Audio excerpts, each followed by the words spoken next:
y a 5 ans, je suis venue à Paris pour vivre la vie que je rêvais d'avoir.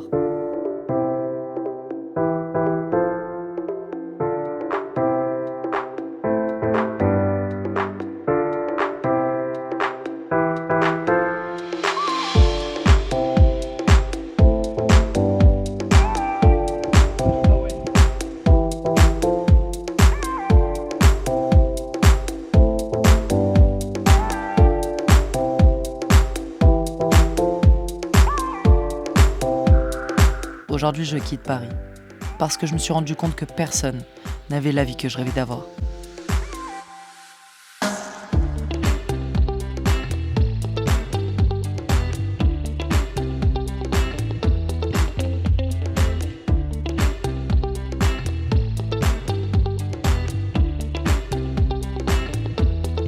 Je choisis un autre chemin.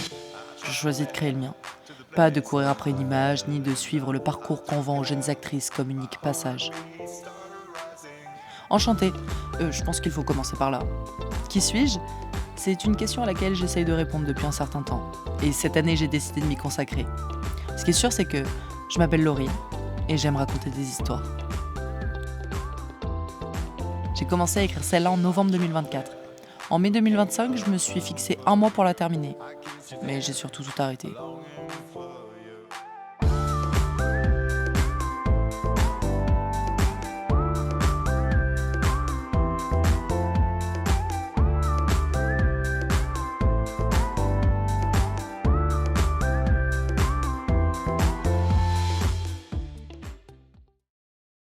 Je sais pas ce qui s'est passé. Depuis petite, je rêve de planche. Je suis arrivée à Paris, j'ai fait le cours Florent, j'ai reçu une récompense, j'ai publié ma première pièce de théâtre et puis... il s'est rien passé. Rien du tout. Ou plutôt si, il s'est passé quelque chose à l'intérieur. Un besoin immense de plaire à des gens que je connais même pas, une peur de ne jamais être à la hauteur de ce que j'imagine, et cette question sourde.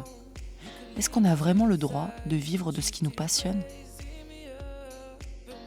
On te répète depuis toujours que le travail, c'est choisir quelque chose qui te fait gagner le plus d'argent, qui t'offre une sécurité.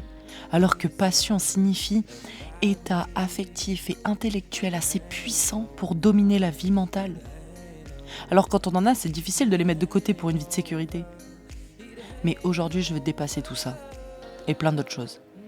Alors je reviens là où tout a commencé. Pour terminer ce que j'ai commencé. Écrire mon seul en scène.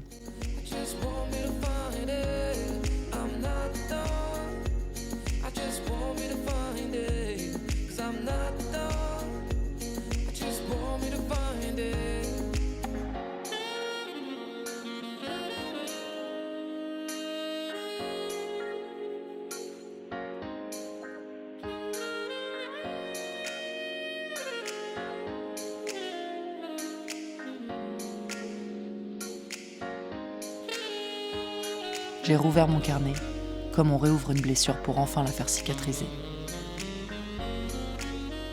Les premiers jours, j'écris à l'envers. Des phrases dépareillées, des images qui se bousculent, des morceaux de moi qui ne savent même plus dans quel ordre exister, ça ressemble à rien. Ou peut-être à tout. Je crois que c'est ça, écrire. Un puzzle qui refuse d'obéir.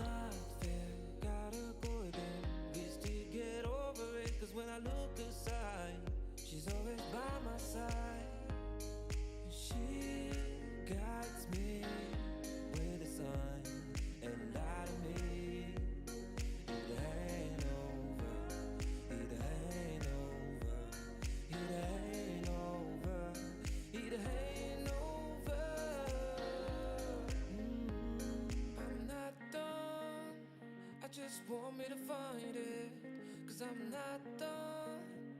I just want me to find it. Alors j'ai bougé, j'ai couru. Sur le sable, dans la forêt, dans ma tête, j'ai réapprivoisé l'environnement dans lequel j'ai grandi. Parce qu'il y a des pensées qui se dénouent seulement quand les jambes s'en mêlent. Le corps trouve des réponses que l'esprit n'ose pas formuler.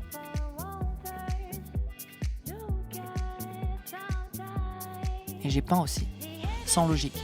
Des couleurs, des accidents, des débordements. Je me suis dit que la création n'est que ça. Ne pas chercher à tout maîtriser, mais savoir utiliser ce qui déborde.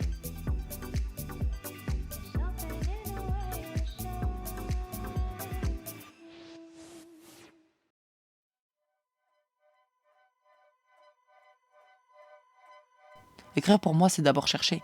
Chercher partout, dans les livres, les films, les silences, les conversations nocturnes, les histoires volées, tout rassemblé dans un même carnet sans comprendre. Et un jour, ça se met à s'aligner. Comme si le texte savait dès le départ où il allait.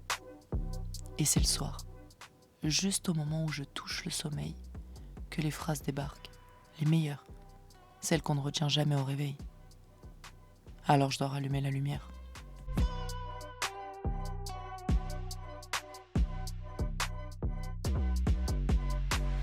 Mais reprendre un texte qu'on a laissé dormir, c'est comme rouvrir un journal intime, qu'on n'a jamais vraiment fini d'écrire.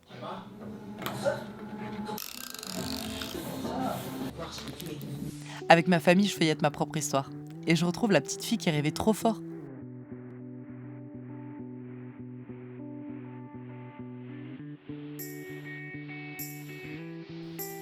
Et je lui murmure « Cette fois, je t'écoute ».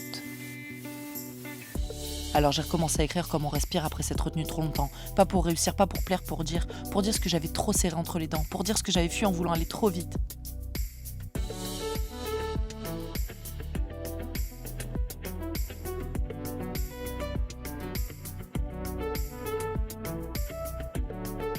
Écrire, c'est vivre plusieurs couches de sang en même temps.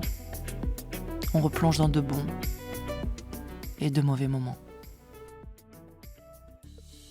Et puis à force de replonger dans de mauvais moments, notre cerveau crie « danger » et nous immobilise dans la création. Vouloir écrire, mais ne plus y arriver. Parce que ça compte trop.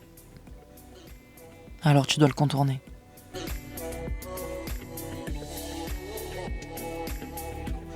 Et il y a eu ce moment où j'ai senti que j'approchais de la fin.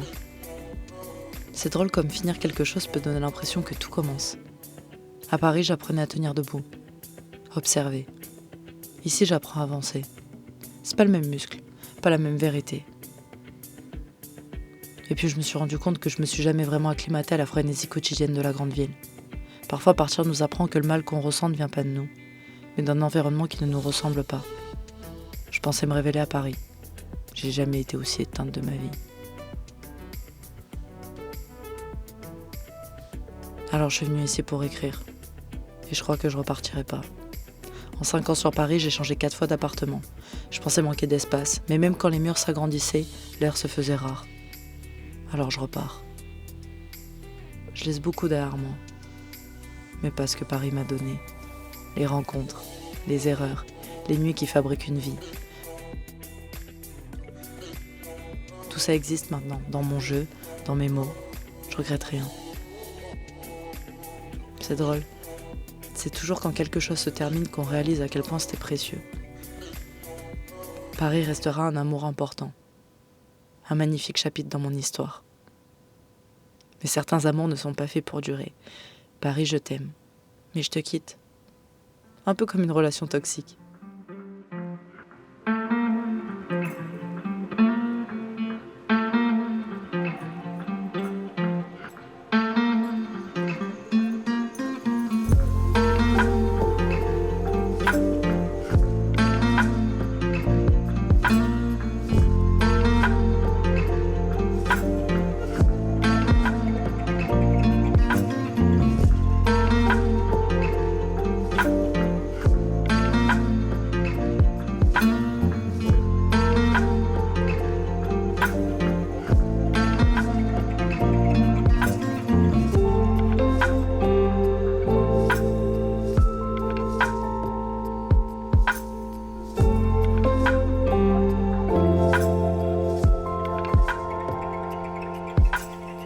Une belle partie du texte de mon spectacle existe maintenant.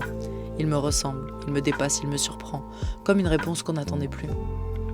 2 ans pour m'y plonger, pas parce que c'était long, mais parce qu'il fallait que je devienne la personne capable de l'écrire. Et si tu es ici, c'est que l'histoire n'est qu'à son commencement.